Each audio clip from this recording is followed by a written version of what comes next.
জাপানের ভূমিকম্পে ২৪ মরদেহ উদ্ধার, আরও বাড়তে পারে মৃতের সংখ্যা। আসসালামু আলাইকুম। ট্রেন্ডি 24 নিউজের পক্ষ থেকে আমি রাকিব হাসান।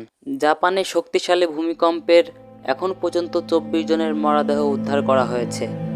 এখনও ধ্বংসস্তূপের নিচে চাপা পড়ে আছে অনেকে, ফলে মৃতের সংখ্যা আরও বাড়তে পারে বলে আশঙ্কা করা হচ্ছে।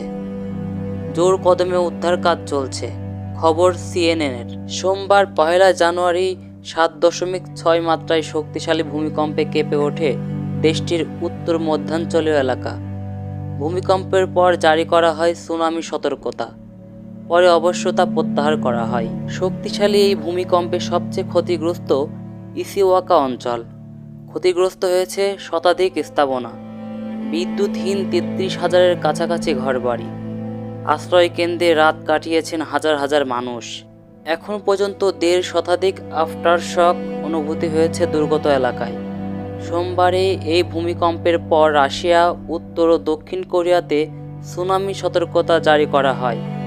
এ সময় উত্তাল হয়ে ওঠে সাগর, উপকূলে আছড়ে পড়ে ৬ ফুট উচ্চতার জলোচ্ছ্বাস। দুর্গত এলাকায় সেনাবাহিনী কাজ করছে বলে জানিয়েছেন জাপানের প্রধানমন্ত্রী ফুমিও কিশিদা। জাপানকে সব ধরনের সহায়তার ঘোষণা দিয়েছে যুক্তরাষ্ট্র ও ব্রিটেন।